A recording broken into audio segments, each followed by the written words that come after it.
All teams, give it everything you got. It's time to fangirl flail with Fangirls Going Rogue. Count me in. I don't think there's anything more important in the Star Wars universe than the fans. News, discussion, and commentary from the female point of view. You call this a diplomatic solution? No, I call it aggressive negotiations. With your hosts, Teresa Delgado, Tricia Barr, and Sarah Woloski. Boy, am I glad to hear your voice. Strap in, because this is where the fun begins. I like the sound of that. Welcome, everyone, to episode 45 of Fangirls Going Rogue. We are back from Star Wars Celebration Orlando. And can I just say, I think I can speak for all of us when I say we really wish we weren't back yet. It happened, and it went by so fast. And then we all went home, and we just looked at our phones and our computers and went, what? It's over? Sarah, how are you feeling about being back in LA? Well, you know what? When we came back, it was such a race to get everything out that we wanted to about the convention that I didn't have really time to think about it until Sunday night when I was finally done with a bunch of stuff that I wanted to do. And I sat down and I was like, aw, I miss my fangirl friends. So, yeah. Well, Tricia, have you even had time to think about it? Maybe not, because I went home. I went back to Disney to do a book signing, which was kind of weird because there are people who stayed. They stayed and ran, and I couldn't have had energy to do that. No way. I saw people posting from like the Star Wars 5K on Friday morning, and I was just barely getting my feet back under me. And I'm like, oh my gosh, how did you do that? I know. And, it was interesting. There were several Lucasfilm employees that were some of the ones that ran the Dark Side half marathon and the 5K and everything. And I was just like, what in the world? Yeah. But then I thought, well, good for y'all, because you probably didn't enjoy the con that much because you were working the whole time. So, who knows? But I can say that so far, I have avoided the con blues because I've been also doing the same thing, kind of recording shows and prepping blog posts and writing stuff. None of my written stuff has come out yet because I also had to jump back into school, but there's so much stuff that I've been working on. But I wanted to address something that I've noticed. The three of us, I think, have managed to avoid con crud. And I think we're like the only three. Yeah. Everybody's sick. Yeah, I know. I'm fine. I was very happy to not get con cred. I took my emergency, my vitamin C, and I really tried to not kiss any Ewoks. And it seemed to work this convention. It's always when I kiss Ewoks that things go awry. Oh. So awkward. The only thing I kissed was, not Ula. What's the creature that Luann was at the 501st? Sai Snoodles. Yeah. I did kiss Sai Snoodles. I will admit that. Which is kind of like freaky. It is, but oh my gosh, it was amazing. Like, when do you get the opportunity to kiss Sai Snoodles? Am I the only one that wasn't going around that convention kissing things? Well, you didn't get con crud, so, it worked out. Yeah, I'm good. But, so how did you guys feel about Celebration this time around? I think so. Most of us were comparing it to Anaheim. I know I was. Tricia, what about you? Because you had maybe kind of sort of the same, but also different experience this time around, I think. Yeah, when you go and you're signing for book tour, the books and doing that for Star Wars Visual Encyclopedia, you end up sitting in certain places. You don't necessarily get to go to some of the panels, so it's more people coming to you. And I felt like, I don't know if it was something about the schedule, but I felt more exhausted at this convention. In Anaheim, I felt like I had more energy. We do know it was bigger than all the others, but definitely felt more tired. I don't know why. But the first 2 days, energy was really high. And then by Saturday, at the end of the day, I was like, okay, I'm getting tired now. That might have been 3 a.m. breakfast, dinner. What was that? I don't know. Oh, that's right. Was that Saturday night? Saturday night. Morning. Yeah. We didn't get back to our hotel until 4 a.m. Yeah. Y'all are crazy. It was a little nuts. You gotta go with the moment. This is why I cannot stay with y'all, because I need to sleep. I too, at about noon of Sunday at the convention, I crashed. I crashed hard. It's like, okay, good, I wasn't the only one. No, I'm like, closing ceremonies. What's that? Yeah, no, let's go. Actually, I was glad for that. I could just sit down and be like, okay, let's just. Sarah went to sleep. But for the record, Tricia, I've never seen you fall asleep in a panel before, but I did at this convention. Which panel? The Disney Parks panel. I was reading the back of my eyelids. I wasn't really sleeping. Well, we were doing that thing where you just sort of start to doze. Mm-hmm. And I knew that might happen to me. So I had snacks all packed in my bag because if I'm eating something, then I'm awake. Mm-hmm. But it was when I was not shoveling food in my mouth that I was like, oh, this is nice in here. But let's talk about that room for a minute. That's the Galaxy stage. Every time I fell asleep or started to doze in a panel, it was in that room. Oh, no. That room is cursed. It's cursed. That's not my favorite big room. No. Yeah, I don't know. I don't know if it's the way it's set up or I don't know if it's energy. Some rooms have energy. It was the energy in that room, because if you think about Anaheim, the main stage had, well, for one thing, it had 3 times as many people capacity. But it had all the bleachers, and it was like this oval that was focusing on that central stage in the middle. Whereas this Galaxy stage was pretty much just a room that was transformed into a place that had a stage stuck in the front, and then the rest was seats wherever you could go. And there was no good focal point in that room. Sarah, what are your initial thoughts on this particular convention? Oh, well, okay, so overall, I had an amazing time. It's always like a family reunion. And for me, I can't really, compared to Anaheim versus this one, I had probably the same amount of awesome fun at both. There was good points and bad points. You get to meet all the other podcasters. You get to meet all the people who listen to your shows. So it's so exciting to do that. And that's by far my favorite part of any convention. So I loved that. And I just had a great time at both. What about you, Teresa? Well, like you said, there was some negatives, and I don't want to focus on the negatives because there was some stuff that was not great on Thursday, as everybody knows that was there, and I'm sure people have heard. But the thing is that I do really think that Lucasfilm and Repop kind of rallied from that, and they made a significant effort to fix many of those things that were a problem to begin with. So all of that aside, and and I've been to a lot of big events, and sometimes you can have the best plan in the world, but until you get the people in there, you don't really know how it's going to work out, and you have to change things on the fly. And I appreciate everything that they did, so I just want to get that out of the way.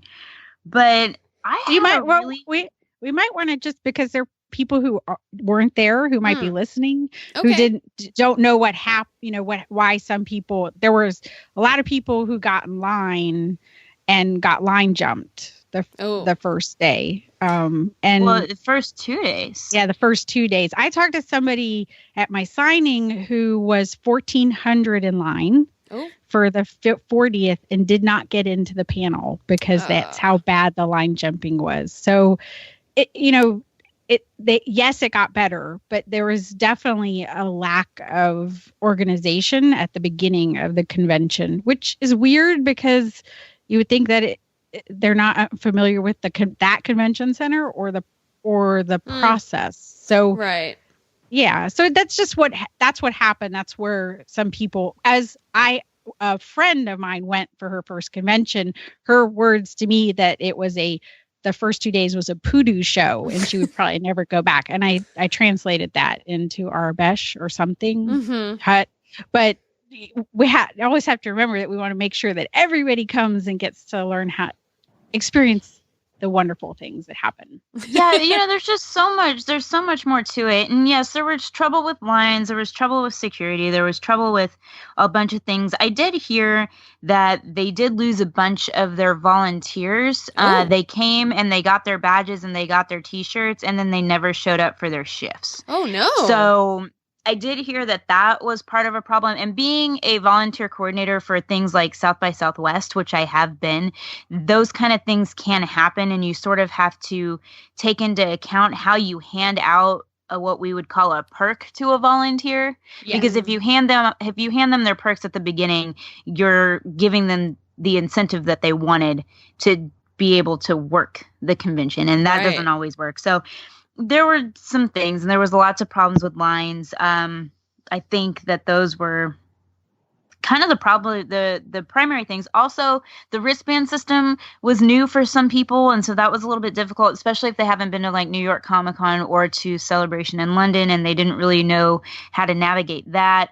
And again, with the line jumpers, there was people who slept overnight and they didn't get a wristband into the main stage, and they slept overnight, and other people came in later, like at 5 or 6 o'clock in the morning, jumped in line with their friends, and they got into the main stage. So that's all not cool. If you're one of those people who jumped in, you didn't stay the night, and you push people out, shame on you.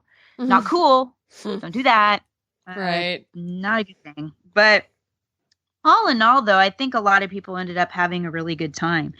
I didn't hear about how it was over with the autographs with Topps, though, because I know they were new as far as running the autograph stuff for Celebration. This was their first year. So I'm really wondering how that went and if it was smooth and things like that. But I haven't talked to anybody that did that. So maybe we can get, so if you did, send us an email to contact@fangirlsgoingrogue.com. We'd love to hear about it. I talked to a few people who said that, there was great opportunities, that you definitely didn't get the time that you used to get. You did not get it, right? Yeah, you did not get the time. And that there was, it was some people who had been in like a group didn't get in to see the person that they were expecting to see for, another day, because maybe they didn't know how long it would take. So I saw a lot of awesome pictures, really cool pictures, and people were really excited for some of the opportunities. My favorite might be the picture of Hayden with the cosplay lightsaber. I don't know if you guys have seen that one, but yeah, it's a person in a full lightsaber costume, and he's kind of like, I don't know what this person's doing, but it's always new, and it was kind of a massive undertaking. So and I think a lot of us are used to Star Wars weekends. Kind of, you get to hang out and talk to the person, but that was not what this was. Right. Yeah, it was more of a factory, right? Exactly. Yes. Get in, take your picture, go. Get in, take your picture, go. Or get an autograph, go. Yeah, which is more normal at other cons. Okay. Yeah. Okay. So I know we've had a lot of stuff that we've covered since we've gotten back. So Tricia, what are some of the places people can find some of the things that you have done and covered from the convention? Well, Kay, BJ, and I did our Hyperspace Theories kind of initial reaction to the Last Jedi trailer, which included us holding the computer up so we could listen to the sounds underneath the main dialogue, which, some of it we figured out on time to record, and some of it we figured out later and put in the post. So that's one thing. BJ's been doing a lot of the panel recaps. He always does a really good job on that for Fangirl. Kay is working on fashion, and there was a lot of like mustard brand. Ooh. I didn't say that right. Mustard band and all the other things with the boots. Why can't I think of what Pozu? they're called? Pozu. Yes, Pozu boots, which are awesome. Actually, ended up talking. I never found that booth. You didn't? They have Wookiee boots. Oh, yeah, they're awesome. Pozu's so nice. Did you say you ended up talking with someone from that booth? Well, Kay did in detail. There'll be some reporting on it. And I got to look at all the different shoes, the BB-8 and the the Finn boot and the Poe, my boyfriend boot. Yeah, I got to talk to the Pozu girls as well, and be looking for some stuff coming up on Galactic Fashion about that. We've interviewed them before, but we're gonna talk to them more in depth, so I'm kind of excited. Oh, cool. So what else? Let's see. I know that Skywalking put out a lot of stuff. So the Star Wars Rebels press conference, which happened immediately after the Star Wars Rebels panel, we got the audio from that and put it out on our Skywalking Through Neverland feed, so you can hear that whole thing, including my question, woohoo, and Dave Filoni's answer. And then on Sunday of Star Wars Celebration, right after the con, we gathered a bunch of people, including Tricia, you're on this, and so is Sandra, our social media manager for Fangirls. You guys were both included in this Star Wars Celebration debriefing episode, and that is out now it's episode 165 of Skywalking Through Neverland as well. So those 2 episodes are out. We are working on more coverage, of course, and then I am currently writing a post for fangirlsgoingrogue.com. It's going to be an article about Star Wars Rebels Season 4, what we learned, what we can speculate, and I am so excited about this because there's a lot of little clues that we were given between the Star Wars Rebels panel and the press conference that I've been putting together in my head, and so I have to write it out and get it out there. So be looking for that this week. Very cool. Yeah, and I've been working on a lot of podcasts, so there will be a Galactic Fashion coming up with me and Jonah Marie's breakdown of everything that we saw and enjoyed at Star Wars Celebration, as well as some news that has also kind of broken. There was a new Star Wars Bookworms containing our tried and true white and green logo will be coming out. Oh boy. Yeah, so that's coming, and we are actually recapping everything that was announced during the Publishers Roundtable, all of the books coming for Journey to the Force Awakens and everything that they have mentioned. So I'm really excited about all of that. Rebel Yell has recorded our recap of the Rebels panel and the press conference as well. Oh, you can also find me on Geek Out Loud. I did a special appearance on Geek Out Loud, which I haven't done in a long time, to just sort of talk about my experience at Celebration. So all of that stuff is out there. And I do have a bunch of blog posts coming to fangirlnextdoor.com. They are all being drafted. They're all in sort of that half stage mode where I've written parts of all of them to get me on the right track. So all of that's coming within the next couple of weeks. And I'm going to mention it, although I feel awkward, but I got to do this really awesome interview with Remezcla, which is a Latino-based website. It's remezcla.com. And all about being a Latino female, or a Latina female, in fandom.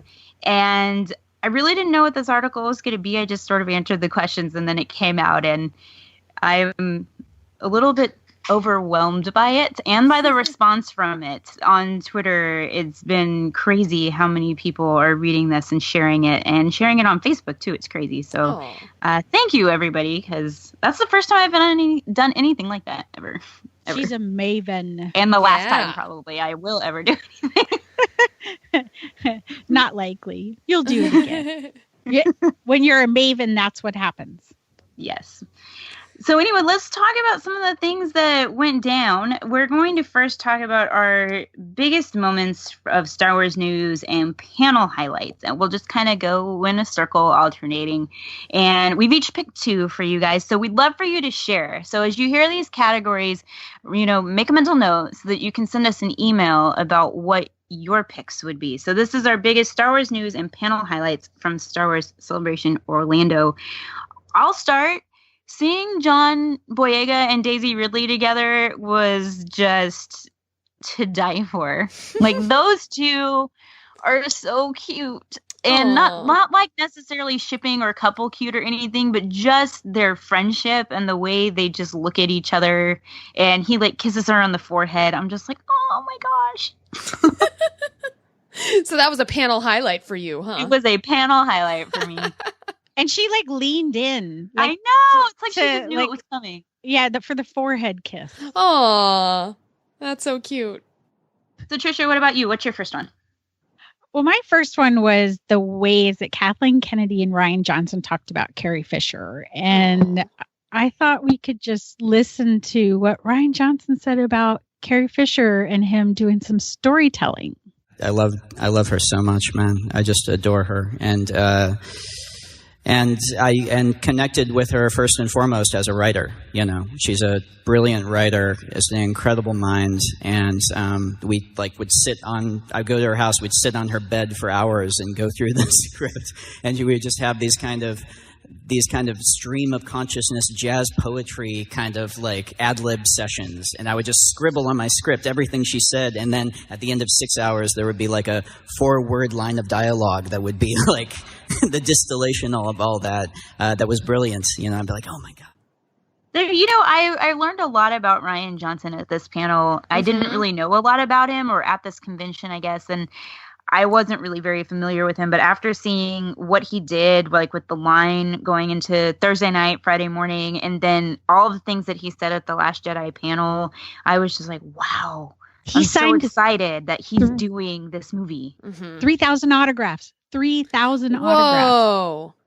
That night. Oh my gosh. Yeah. That's crazy. Yeah, he gets it.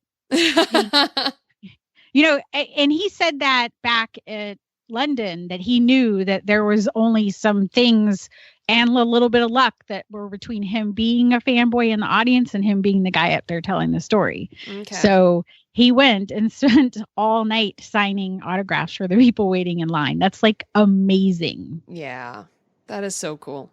That does energize me a lot to have him directing this particular movie. It makes me really excited for it. Definitely.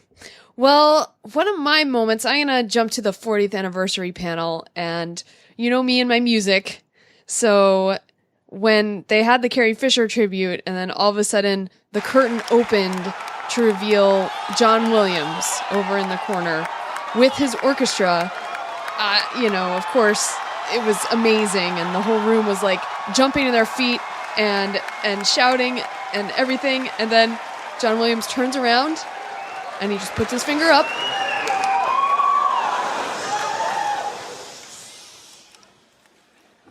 And in 2 seconds, the entire audience was silent.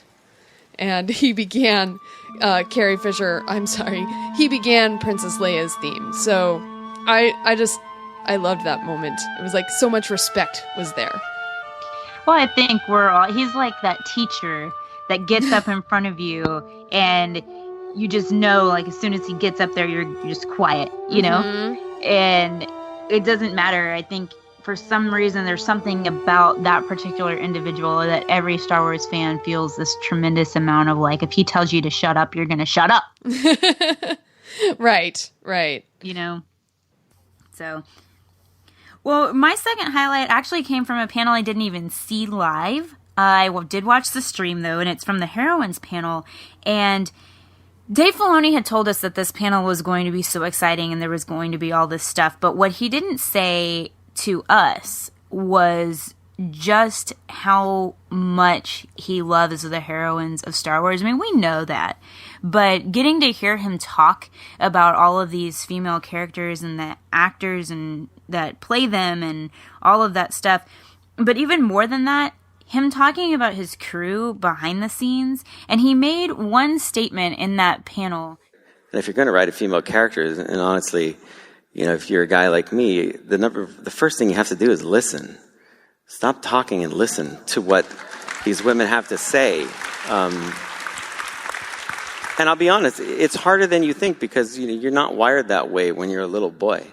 You're told to get after it and do things that you want. So. But it's more the way of the Jedi, to be honest, as we should learn to listen to other people and be patient and open-minded. And that's what I tried to put into these stories. And for me, when I look at it in the broader spectrum, it's not just something that's about the characters on screen. It has to become part of something that's the people making the episodes behind the camera in every aspect of what we're doing, and Lucasfilm is dedicated to that. I mean, I'm very happy our lead animator on this project is named Tatiana. She's a wonderful Star Wars fan. A lot of Brad's crew, we have wonderful women making these shorts, and when I visited them as Ghostbot, I said, you know, I just want you guys to make the show that you always wanted when you were little girls. Make this what you want it to be. And they did. They're brilliant. And I just think it's awesome. We need it in every area of our creativity. We need the influence. We need the voice. That's what we need. And that just hit me so hard because it made me realize just how much he really truly cares about how he portrays females in Star Wars. And I know that because of how much his wife inspires him, but he was just saying we have to listen because if we're not listening, we're missing it. And I just was like, my heart was just like, oh my God. Aww. So it's great. If you haven't watched the stream of the heroines panel, you should, specifically just to hear him talk. And that part I'm mentioning came actually towards the end of the panel. And it's just, I'm so glad to have Dave Filoni in Star Wars. That's it. Yay. And I get to dovetail on that for another favorite moment. Dave Filoni had a shirt, and Pablo Hidalgo also wore it, and it was "Ahsoka lives?" ? Ahsoka lives? ? And then there are pictures of him after the Star lights Wars Rebels came up. trailer. He had a shirt on that said "Ahsoka lives!" ! Ahsoka lives! Yeah, but when asked about it in the press conference, he was a little cagey, like, I don't know what you're talking about. Like, maybe his shirt got pulled or something. Well, yeah, because he showed up in the press conference with the Ahsoka lives shirt back on. Yeah, I love how she said, lives. Like, he had the question mark on again. So it's like this crazy thing that now he's just driving us wild, but he loves it. Whatever, that's a thing. But then he did interviews, and he did an interview with IGN, and I just want everybody to listen to what he says about what this season 4 reminds him of. So let me ask about Ahsoka, because Ahsoka lives ? A year ago at another Star Wars celebration, you said we'd see her again. You were careful to phrase it in such a way not to say that she's back and she's alive, but we'd see her again. Right. So now, obviously, we only have one season that could happen. Anything you can say about this appearance? Yeah, well, because it's interesting. It could be technically that Sabine just paints a picture of her. That would qualify that you see her again. That's true. Or you could see her again. I don't know. We'll have to see. It's one of the fun mystery elements, I think. But I don't know. I'm a pretty honest person. I think I'll make good on my promises, and you'll see something of Ahsoka in some way again, and we'll have to see what form that takes. But it's going to go. We're going a little bit deeper this year, I think, in some ways. Reminds me a bit of what we did a little bit on Mortis and Clone Wars. Oh, wow. So it feels like in a little bit in that realm, which I think is exciting. Mortis. What? And a little cagey on whether we'll see Ahsoka. But this is, you guys remember the wolf, right? Oh, yes. The white wolf that I asked him about. Oh, Yes, you said wolf. Yes. The wolf. Yes. I get made fun of for saying that wrong all the time. Yeah. Steve Glosson. I woofed at you. Well, we know that the daughter could change forms. Right? Ooh. She changed into a griffin in the Mortis arc. Yes. And we also know that the wolf is his, did I say it right? The wolf is his kind of symbol. So what would Ahsoka turn into? You'd think she'd turn into the Convor. Yeah, but I think people need to dig into he keeps talking about Lord of the Rings, and he keeps talking about Gandalf, and he also worked on Avatar, which is another thing that influences him. I just feel like that wolf is Ahsoka, perhaps. Well, he's very cagey. He says we'll see Ahsoka in some form. So what's that wolf going to be? And Kanan's giving it its little touch and communing with it. I don't know. I'm just so excited. Can it be season 4 already? I know. Exactly. And you know what? Well, don't wish it too soon. It's only 16 episodes, guys. I know. Let's just take our time. That dovetails with my second favorite moment of a panel, and that would be Star Wars Rebels. And not only do we get to see that white wolf in the trailer, but I am super excited that we are getting another character from the Thrawn trilogy of books introduced. So another character is coming back from Star Wars Legends, and it is Rook, who, I don't know if I'm saying that right, but, he is going to be Thrawn's bodyguard, and he was Thrawn's bodyguard in the Thrawn trilogy, and he's voiced by Warwick Davis. I'm so excited. And I love that he's voiced by Warwick. He wormed his way in there. Yes, he did, through Star Wars Celebration blackmail. I wondered though, did he already know he was going to do it when he did that whole shtick last year, or was it really, because they're so cagey. I don't know. I don't know. I'd like to pretend that he didn't know, and that Warwick got Dave to put him in there. That just seems that's more fun to me. Well, all I say is that Ewok can definitely hustle his way into a no-gry job. That's true. And what we learned, it's all about hustling if you want to get somewhere. So, way to go, Warwick. But I also want to add that I just loved how Filoni sent everyone off stage and then just kind of had a chat with the audience about how season 4 would be his final season of Star Wars Rebels and why. I thought that was just a beautiful moment. This is a different kind of announcement, and I think you understand where I'm coming from. But seeing the evolution here of this family and these kids, and I watch them get older. And as a creator of a story, I think about these things. I think about where are we going? What do the characters need to go through? So this is where I have to tell you, this is my decision as the creator of this show with Simon, that season 4 is the final season of Star Wars Rebels. I know, but I firmly believe that each generation needs to have their own piece of Star Wars. It's like the old elder of the town sits down to have a talk with all of his children. Yes. And says, guys, we need to have a serious talk now. Everybody sit down by the firelight and let's have a discussion. Exactly. And it felt so comforting, but at the same time super sad, and I wasn't exactly sure how I was supposed to feel. Oh, I know. But it was like he was our old hobbit with his pipe telling us to be okay. Yes.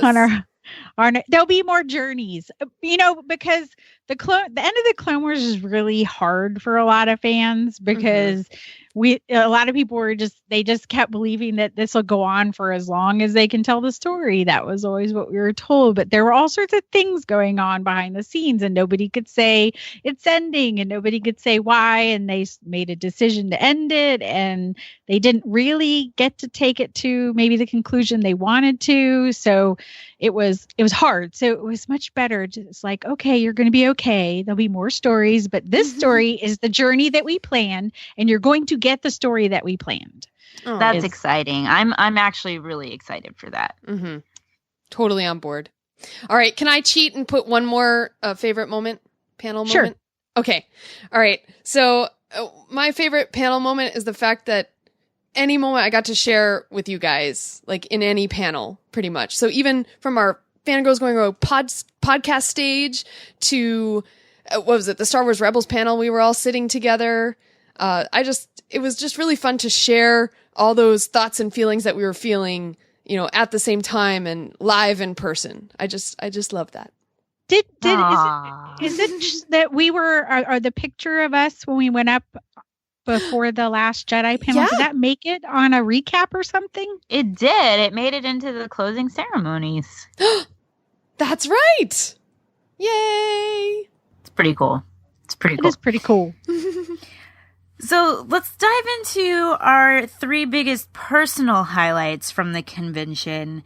And I'll start it off. Galactic Nights was awesome. I got to ride Rock and Roller Coaster twice in a row right as the roller coaster opened with its Star Wars theme. So that was awesome. I looped it. I rode it and then I looped it and I rode it twice and I think it was 10 minutes, 12 minutes, something like that. Awesome. So that was really cool. And then I sort of got smooshed into a meetup with Alan Tudyk, which was not planned by any means. And I'm normally really cool around anybody that I meet. I don't really fangirl out to where I can't talk. But this was so unexpected. I specifically remember looking at him. He's looking at me and I said, "Hi, you're great." And then wait. And then I'm backpedal. What? And I'm hearing myself, it's like I'm looking at myself going, "You're an idiot." Oh. And I backpedaled and went, "Hi, I'm Teresa Delgado. I do a podcast called Fangirls Going Rogue. It's an all-female based Star Wars podcast. It was the first one," and so kind of talking up us and stuff. What and did he get to say? Well, so right after that, Vanessa jumps in and Vanessa says, Vanessa Marshall? Vanessa Marshall. She goes, "This is my really good friend, and she's really great. She does all of this stuff for Star Wars fandom." And he looks at me, and he goes, "Oh, that's so awesome." And he said, "I wish I had more time to talk to you." I said, "Me too." And I said, "I love Hey Hey." And I'm "Stop talking." He stopped talking? Oh, you did? No, I told myself in my head, I'm "Stop talking. You are dumb," is what I was saying. Which is so weird because I like Alan Tudyk. I think he's cool, but it's not like I sit here and objectify him the way I do to Chris Evans or Chris Pine or, Leonardo DiCaprio. Hey, stay off my territory. No, I'm just saying, I'm pulling up the guys that I can think of, right off the top of my head. It's not like I do that with Alan Tudyk. Mm-hmm. You know what I mean? He's not on your list? No, he's not on my list. I don't even, Chris Pine and Chris Evans aren't even on my list. Leonardo DiCaprio is. But it was just, I don't know what was wrong with me, but it was really cool. I had a great time. I did get to meet John Knoll too, which I did not embarrass myself nearly as much, I don't think. Oh, that's exciting. At least you didn't say hey. No, no, I didn't know. Did I ever tell you about him coming through the press line, the food line at the Rogue One event? No. He was they have handlers and they're trying to get them to, get him food, and she wasn't getting what he wanted. And he just was like a salad bar. So he just got up out of his room and came in. He's like, "Just some of that and some of that." And he's just coming through the press line, and he was right next to me. And I'm like, "Okay, I'm moving over," because he wants a salad. It was really funny because I was more cool when I met John Rhys Davies. So much more cool. Oh, it's embarrassing. It's all right. You're allowed to fangirl. John Rhys Davies and I sat down and had an actual conversation, and he started calling me love and stuff and kissed me on the cheek and stuff. I was so much more cool. You just had a fangirl moment. Hey got me. That's not cool. God, hey. I just rewatched that on the plane the other day. Hey cracks me up. So I'm gonna kind of dovetail off that. Actually, what Sarah said earlier about the just hanging out with people, but we got to spend the day together at Disney on Monday after and that was kind of fun because we never get to just be chilling and normal people and not podcasting, and had a similar experience with Arish and Jonathan Wilkins at Jocks before the con started. So sometimes it's the before and the afters that end up being personal highlights where you just get to talk and just be normal people, Oh yeah. Totally. It's so much fun. Mm-hmm.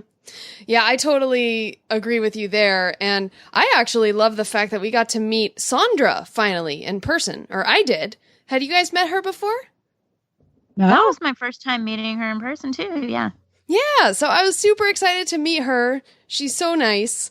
And also, Richard and I, because of Skywalking Through Neverland, we just had so many meetups scheduled, including a Hoojib hop on Sunday, where we all put on Hoojib ears and hopped around the show floor and met up with various people and took pictures. And then Galactic Nights turned into a really awesome meetup. We all got to ride Star Tours together. And I don't know about you guys, but that first day, I wasn't able to go 2 steps in the convention center without someone coming up and saying, hi, we listen. So that was super exciting. Yeah, I mean, that was really cool, too. Just as many people as we got to see. And what's funny is that I missed a whole chunk of people. I know! There's this whole group of people I completely missed, but I kept running into the same people over and over again, which is fine. I don't mind. It's just, I feel bad. I feel like I need to make a list before the convention of everybody I need to make sure I see, and then make a concerted effort to see all of them. Yeah, I agree with you there. And then sometimes you just run into people, right, Teresa, that you didn't expect? Oh, yeah. So, well, kind of going back just a second, I wanted to highlight a few people that I got to spend a lot of time with that were so important to me, because this is actually my second highlight. Riley and Bethany Blanton from the Star Wars Report, Aaron Goins, Tricia Barr, Sarah Woloski, William Devereaux, and Jonah Marie Macias, all of you. It was just amazing to get to see all of you guys. And then there's some other people, the Morrises, Christy and Michael Morris, Matt Rushing, so many people. Tom from Star Wars in the Classroom, gosh, Bria. There's so many people. But yeah, it was just great to see all of you guys. So, and then, yes, the surprise things happen. The reason surprise things happen are because you leave your itty bitties places you're not supposed to leave them. So I will tell this story. It's not a long story, but it's a good one. So Sarah is in line at the Hallmark booth at some ungodly hour in the morning to get itty bitties from the Hallmark booth. And she remembered me, which is so cool. And she's like, do you want the itty bitties? And I said, yes, I do. And so she got me all 3 of the Hallmark itty bitties that were available. And she gives them to me. And we go to the Rebels panel and everything's good. I've got them. We go to the press conference. I've got them. I saw them on the floor and I was like, I need to remember to take those. And then Tricia, you and I are racing to get over to Ahsoka Lives Day. So we leave and we get over to Ahsoka Lives Day. We barely get in the picture. And then I turn around and I look at Aaron and I go, where are my itty bitties? And he goes, I don't know. And I'm like, did I give them to you? Because we already had an issue from earlier in the convention of him losing things. Uh-oh. And he's like, no, you didn't give them to me. And I'm like, oh my gosh, they're in the press room. We are booking it back to the press room. And so we're on the 2nd floor. So we have to take the elevator up to the 4th floor or the escalator. And the escalator was too far away. So I'm jamming on the elevator button like, come on, come on, come on. And the elevator opens and who's in the elevator? Dave Filoni. So we get in the elevator with Dave and we're riding up and we take a selfie and then he recognizes me and we get to talk about Fangirls Going Rogue a little bit, which is really great. But here's the worst part of all of it. I'm talking to him and wanting to be so interested in everything he's saying. And so thankful that he's talking to me like I matter. And I'm just like, this is so awesome. But in the back of my head, I'm like, $46, $46. And I'm just like, this is great. This is great. And so the conversation ends and I run into the room and the people that had cleaned up the room had kept them on a chair and they were actually standing there to the entrance of the door waiting to see if anybody would come back for them before they took them to like Lost and Found or something. And it was so sweet. So I got them back. But it was touch and go there for a little bit. The Force was with the itty bitties. Apparently. Well, I can do my 2 and 3 together because personal highlights. They're all kind of the same. They run together. One was just all the people that came out to the podcast stage just to listen to us and be part of the community. And sometimes, we get to talk about things, and you don't necessarily know how you're affecting lives, but just that moment where people come and say hello and give you a hug or want to take a picture with you is really important. And I also did the Star Wars Insider panel, and they were asking questions. If you asked a question, you got to come up and pick some type of prize off the table. And one young lady asked a question, and she came up and she picked her thing up and she walked up to the table and she says, "I just came here to see you. You're my hero." And I was like, and then afterwards I got to meet her, and she just said a lot of nice things. And so for me, that was really cool. And I thought I was having my highlight moment because I was delaying going to Galactic Night. So I'm like, okay, this makes it all worth it. And then right after that, there was a young boy who was standing there with his father, and he said, there are a lot of superstars here. And he said, except in my son's mind, you are the only superstar he wanted to come see.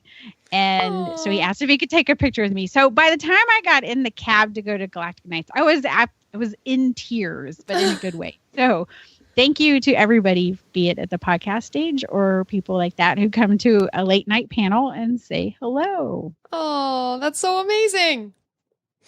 All right. Is it time for my final moment here? Am I doing two? You have two. I have two. Oh, okay. Well, okay. So basically I was really excited to represent both Fangirls Going Rogue and Skywalking Through Neverland at that the Star Wars Rebels press conference, by grabbing the mic, and thank you for giving me the mic and asking a question. So that was super exciting. And just also a little personal triumph there. I'm no longer as nervous at these press conferences because I think even in 2015, when we went to that press conference for Star Wars Rebels that year, remember that? Yes. And Tricia, you asked a question at that one. And I was terrified. Mm-hmm. Terrified. Oh, but you did so well. You did so well, and you got some applause, right? Yes. And so the same thing happened to me here. Even Vanessa Marshall, she was saying, yay, she was applauding Fangirls Going Rogue. So that was really cool. Who's next? Okay. Hi, I'm Sarah Woloski from Skywalking Through Neverland and Fangirls Going Rogue. And I have a question. I know our listeners love to hear about the Force, like the Mortis arc in Clone Wars and stuff. And so my question is, are we going to explore the Force in that way and mythology a little bit more in Season 4? And especially regarding that white wolf we saw in the trailer, as well as the fate of Ahsoka. There's a wolf in the trailer? Where was the wolf at? That's such a direct dagger question. Yes, I know now. I see all the spots. See, I know all of you better now over the years. You're all a very perceptive group, and I enjoy this very much. You make the dance very difficult for me because I so desperately want to answer your questions as a fan to fan, and I appreciate it. The Force is the core of Star Wars. And I was just excited to represent, and then I was not as nervous, just in general, because I've been to a lot of these panels now, these press events, and it's like, so that was a good personal triumph for me, That's good. Now you see what's happening. Tricia went in 2015. Yes. Sarah, you were in 2017. That means in 2 years, it's my turn. That's right. Yep. It's your turn. Start prepping now. Yes, indeed.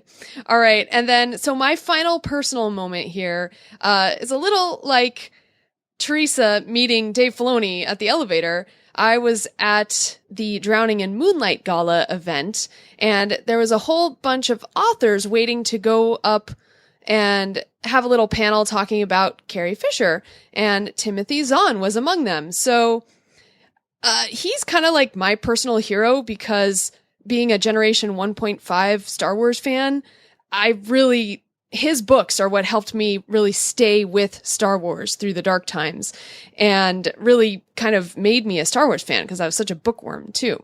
So I saw him there, and in the last Star Wars celebration, I I've seen him and I never went up to him, and I've always regretted that. So this time I was like, okay, this is time. I'm going to go up to him. I've had a drink. I'm good. So I saw all the other authors go to this panel, but Timothy Zahn didn't. He and like a group of 4 kind of went inside the hotel. And so I followed him. I have to admit, I stalked him. Just a little bit. So Richard and I went up to him and I was like, oh, Timothy Zahn. And I got to talk to him and tell him thank you so much for just, writing those books and everything. And then we ended up having this whole 15-minute conversation with him and his wife and his son, and Richard and I about Star Wars Rebels and Thrawn, and just a really awesome conversation. Now, we didn't record it. It was just for us. And it was the coolest thing ever to have that moment with Timothy Zahn and just being able to tell him how much his books meant to me. That's so awesome. I'm glad you got to do that. I'm glad you stalked him so that you could do that. Me too. It was so cool. See, Teresa, if you had been able to stalk Alan Tudyk instead of it being a surprise, then it might have been better because you're like thinking what to say. I wouldn't have even had to stalk him if I had known that was a potential possibility to occur. I would have been more prepared for it. Well, that was sort of like me with Lawrence Kasdan at the Force Awakens event where I couldn't even function. So I'm not going to talk because I just Trisha. went into shutdown. I needed a drink. They needed alcohol at the press event. There you go. See, Trisha, though, the next time you see him, you'll probably be able to go up to him. I don't think so. I don't think so. Trisha's very... You know what? We'll get Richard to intervene. Get Richard and Sarah on one side and the other, and maybe it'll happen. And I'll still be like, "Hi, I just really love your stories." That's it. Aww. See, if ever I meet John Williams, I already have my line prepared. Thank you for your music. Aw, that's so sweet. All right. Well, really quick, let's just talk super quick about things that we missed that we thought were cool. I heard a lot of really awesome stuff from the Freemakers panel. And Sarah, I know you were there. Mm-hmm. And I missed the episode of the Freemakers panel that you guys saw. So that stinks, but it is what it is. And I'll see it when it comes out. But that's one thing I missed that I wish I had been at. Tricia? There were a lot of cosplayers who did really ingenious things over the course of the convention, and you obviously don't get to see them. But the one that I saw on the internet that I laughed my butt off was someone cosplaying as Luke's lightsaber, who they had a Kylo cosplayer summoning the lightsaber, and then this life-size lightsaber goes past, and there is the Rey cosplayer that it ends up with. And I just thought that was the funniest thing ever. So, kudos to you. There was also a great group of cosplayers who reenacted the end of Rogue One. Yes. Yeah. So that was really cool too. Going through the doors of the convention hall. Take it. You can see that on the Star Wars show. They played that on the Star Wars show. So, and anybody who shot the t-shirt cannon on the Star Wars show gets to win. And apparently Pablo made it canon. So the cannon is now canon. Oh, that's funny. And Sarah. Well, I missed the Disney Parks panel. I forget what day that was, but apparently you guys were there and fell asleep. But they didn't really share anything new. It was just all the same stuff we already knew. The only thing they shared is that on Star Tours we're going to start going to Crate. That's it. Okay, but I heard that Scott Trowbridge was on the panel, and he's a Disney Imagineer who I really respect, and I would love to have, seen him in person. But I am hoping that at the D23 Expo in July that they will be back and they will share more details about Star Wars. Maybe they'll talk about that hotel. Oh, don't even get me started on that pile of garbage. Oh. $1,000. Yeah. Okay, let's do that right now. Okay. No. Anyway, you want to hear my thoughts on that? Go listen to Geek Out Loud because I had some thoughts. I still have some thoughts, but they're more articulate over there. Okay. So in this quick segment, we're just going to talk about sort of the things that we bought. I wanted the Star Wars convention exclusive Hot Wheels that was Biggs Darklighter, the character car, and I got that. And then I did manage to get into her universe, and I got the Hera shirt and the Rebellion romper, and I love them both. The romper is just amazing. I absolutely love it. And then thanks to Sarah, I got the itty bitties from Hallmark. So the Hammerhead, the red Snaggletooth, and the blue Snaggletooth. And then I finally bought my first piece of Star Wars art. I don't have any. This is my first one. I bought the Rey piece by Katie Cook, and I need to find a frame that's long and skinny, but it's very cool and I love it. It is so cute. Mm-hmm. What did you think of Her Universe booth being inside the store? Again, we don't have time for the thoughts on that either. I didn't like it. I never saw Ashley Eckstein all convention. I know. Me either. Yeah, because it was like a 3-hour line to get into the store. So you could, if you just wanted to see, I never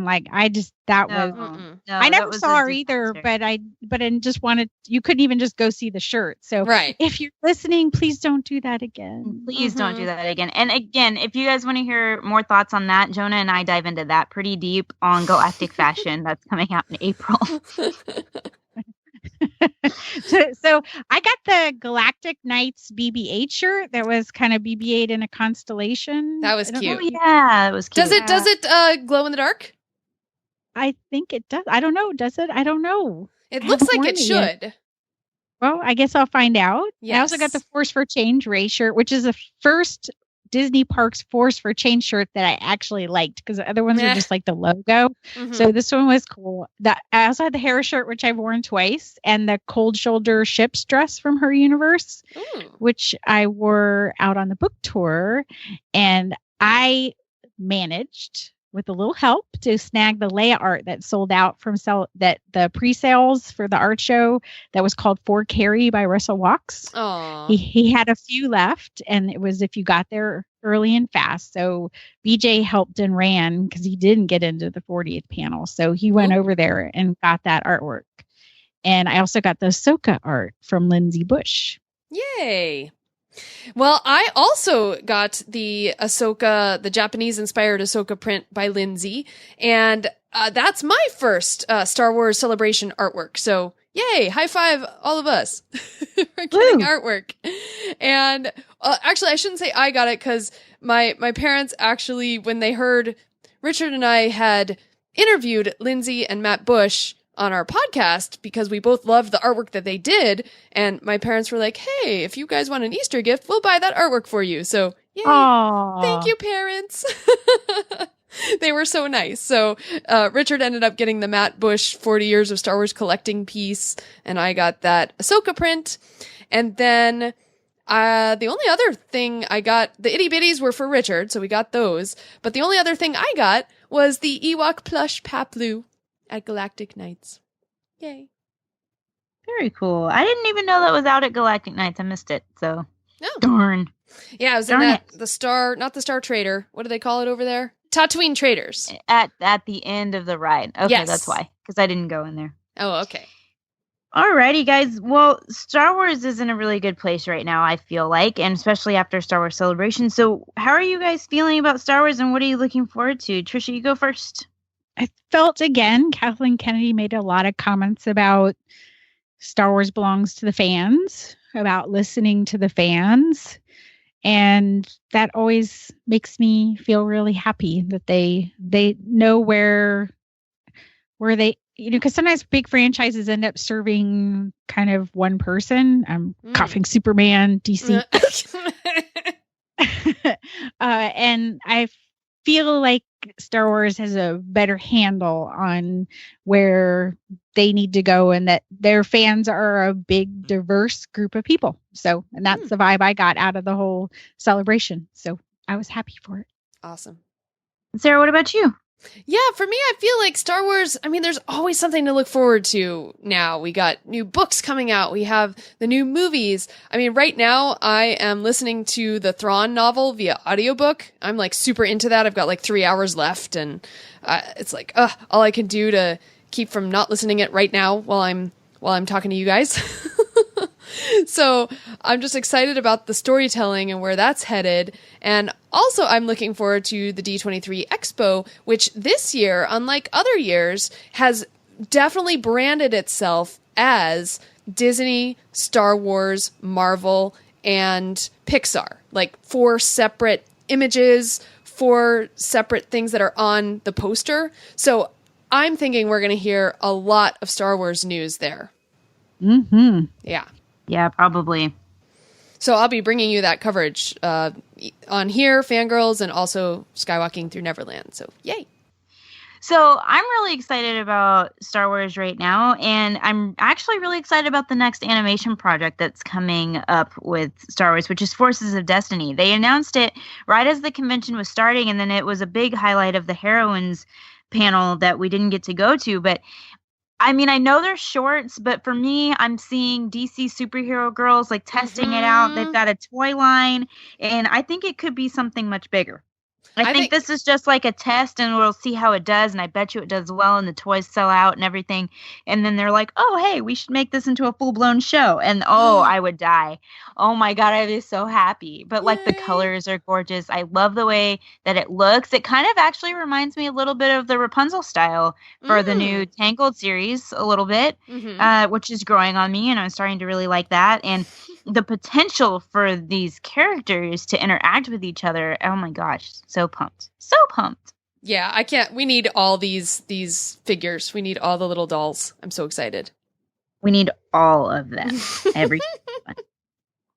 Well, as we post this episode, there's going to be a very special Star Wars event that everybody knows, which is May the 4th is coming up. And I don't know if you guys have any May the 4th plans. I just wanted to mention a couple things for me here really quick. If you are in and around the Central Texas Austin area, there is an event. This is the second year. It's called May the 4th Be With Y'all. And it's that's awesome. It's actually held at Seaboys, which is on South Congress. So this is for everybody that's around the Austin area. Please come and support it. It actually benefits the Ronald McDonald House Charities of Central Texas. So there's a bunch of cash donations taken, charity raffles, all kinds of stuff. There's bands and nail art, and there's an art show and a lightsaber battle, and just all kinds of really, really neat stuff. So it starts at 5, from 5 p.m. to 8 p.m. It's all ages, and then from 8 p.m. to midnight, it's 21 and up only, and you can come and enter costume contests and things like that. And following up May the 4th, on May 6th, is actually Free Comic Book Day. There's not a Star Wars comic, but there are a lot of Betty and Veronica and Riverdale comics, which I'm excited about. So nice. I'll be going to Free Comic Book Day. So check out your local comic store. Yay. Sarah, what will you be doing on May the 4th? Well, on May the 4th, I'll be going to the Santa Monica Library along with Richard, and we are going to be hosting an event for DK with some special guests. Tricia, do you want to fill this in?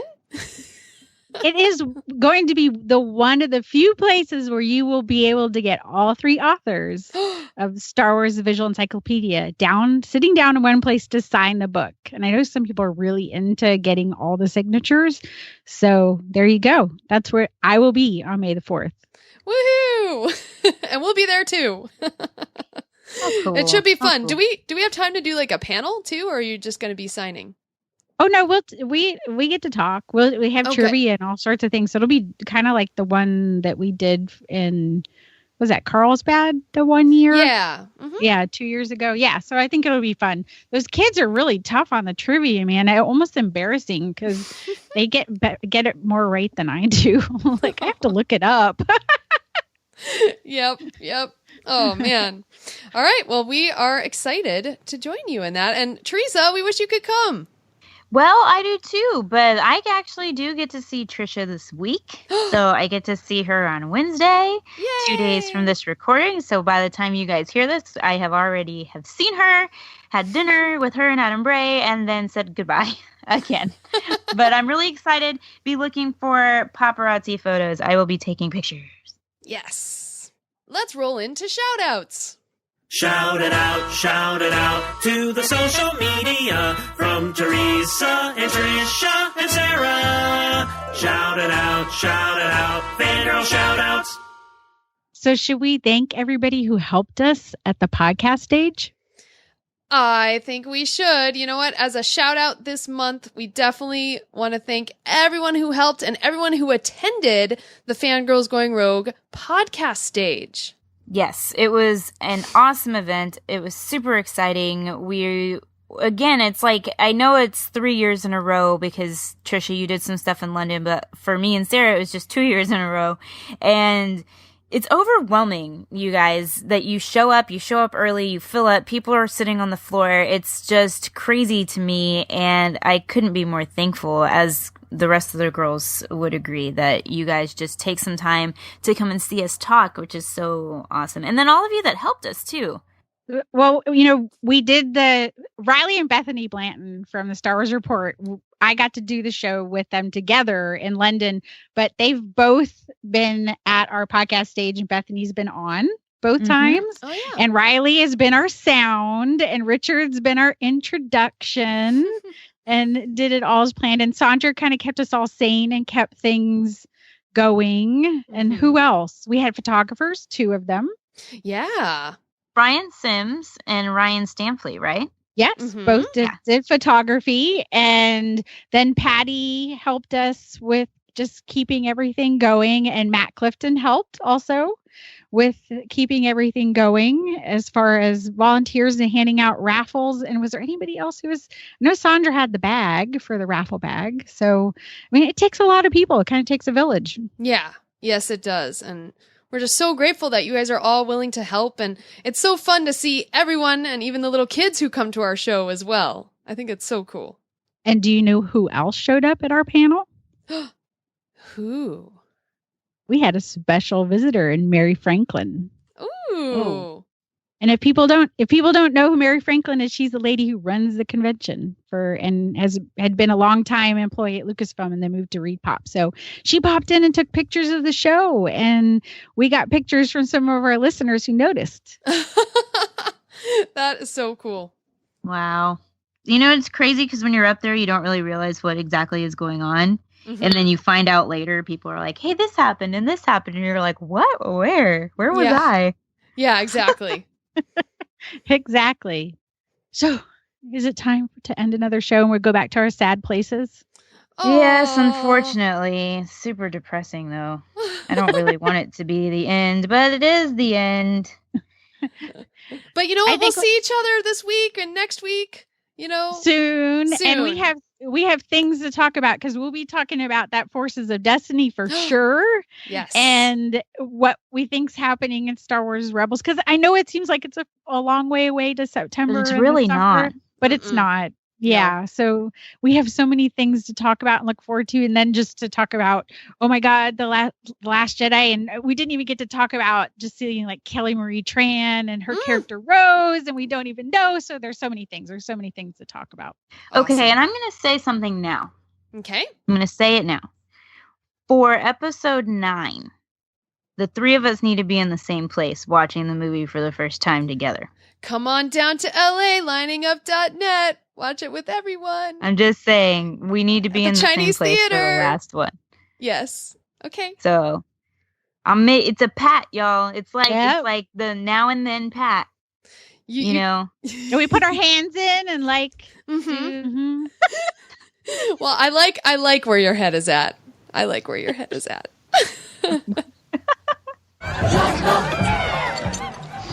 All right. Well, everybody listening, you can find us in between shows. Visit us over at fangirlsgoingrogue.com. You can find us on Twitter. We are at FGGoingRogue. Tricia is at Fangirl Cantina. I am at Ice Cold Penguin. Sarah is at Jedi Tink. And our social media manager, Sandra, is at Geek Chic 9. All right, you can email us. We are contact@fangirlsgoingrogue.com. Also, you can find us on Facebook, Fangirls Going Rogue, and you can even request to join our Facebook group. And if you search Facebook for Fangirls Going Rogue group, you can find it. You can request to join. And as a reminder here, we have our special t-shirts, our Star Wars Celebration t-shirts that have the #CarryOn logo on there. And what we're going to do with those is they're only going to be available with that Star Wars Celebration on there for one more month. And there is a sale coming up on tpublic.com. So they'll only be available for one more month, and then we're taking off that Star Wars Celebration. So just so you know, you have limited time to get that special shirt right there. All right? So you can find that if you head to our website, fangirlsgoingrogue.com, and click on the support tab. Yes, and if you go to our Tumblr, fangirlsgoingrogue.tumblr.com, I guarantee you will find Hot Callus. Yeah. Hot Hayden? There's all of it. But if I type in Star Wars Rebels, I get Hot Callus, or I get, well, I don't know what you call Zeb and Callus together. Oh. I'm not sure what they're called. Yeah, you get that. So it's crazy. And you get some Ezra and you get some Sabine, but you get a lot of Hot Callus right now. So I can guarantee you can go and see that. Instagram at FGGoingRogue. Voicemail, if you want to talk about your experience at Celebration, about meeting us. If you didn't meet us, 331-21-EWOKS. That's 331-213-9657. And please go to iTunes and leave a positive 5-star review. We need your reviews. They are our lifeblood. They get us out to more people when you leave us a review. So do it. Thank you already. That's right. Do it. Tricia says do it. All right. Do it. I did that with a Jedi hand wave. Do it. Okay, perfect. So everyone's leaving us reviews. Woohoo! All right. So until next time, I think that deserves a da da da da da. Yup. Yup. Yup. Yup.